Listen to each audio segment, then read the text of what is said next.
Assalamualaikum warahmatullahi wabarakatuh. Saya Nur Hikmah Kumalasari, Prodi Ekonomi Syariah kelas F. Di video kali ini guna untuk memenuhi tugas manajemen perusahaan dalam ujian tengah semester.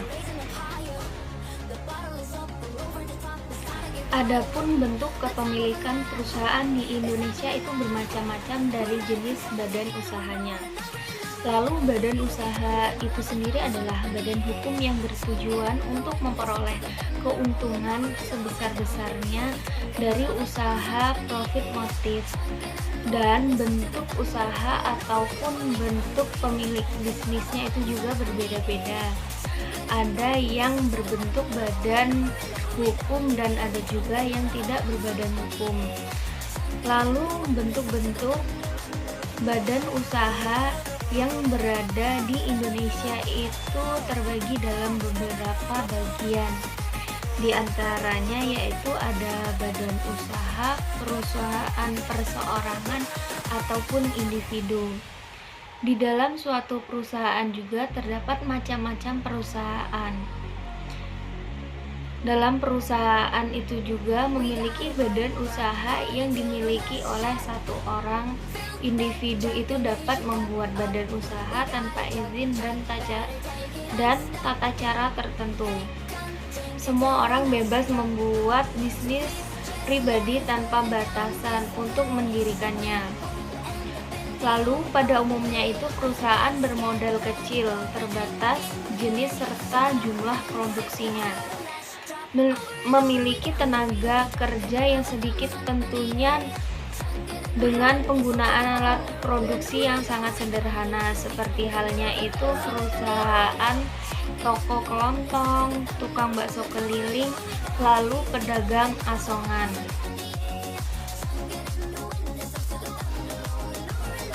Menurut informasi tersebut juga sangat mendukung upaya merger dan akuisisi di industri perbankan nasional karena akan meningkatkan efisiensi dan daya saingnya.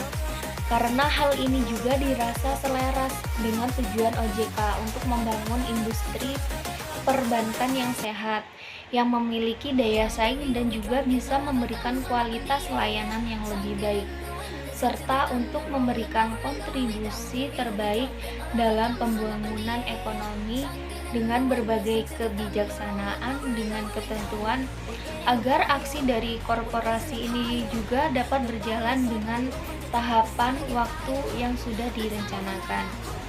Dan juga secara jangka panjang itu akan mendorong Indonesia menjadi salah satu pusat keuangan syariah dunia. Maka menurut perhitungan dari OJK sendiri, merger dari 3 bank syariah itu akan menghasilkan suatu entitas bank syariah yang baru.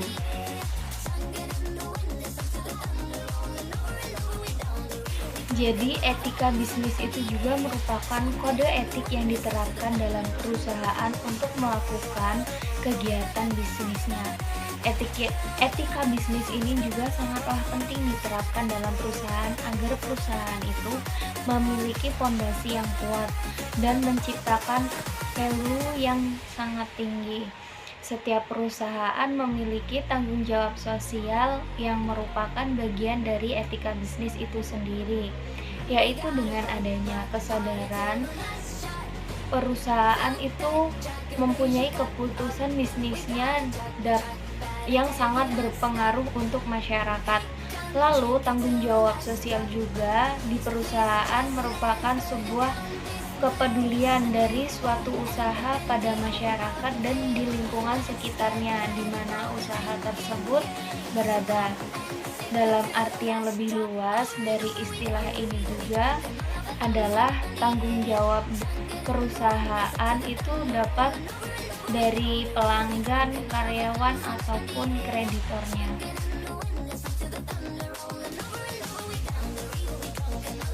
Menurut pendapat saya sendiri, CSR itu sekarang menjadi bagian dari program branding perusahaan di masa kini.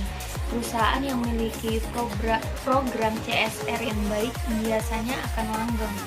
semakin berumur panjang, karena masyarakat itu sendiri merasa perusahaan itu menjadi bagian dari masyarakat.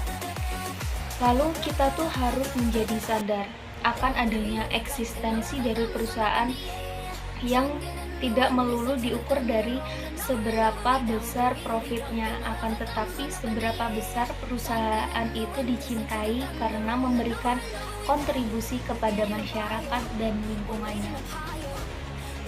Sekian dari saya, apabila ada kesalahan saya mohon maaf. Wallahul muwaffiq ila aqwamit thoriq. Wassalamualaikum warahmatullahi wabarakatuh.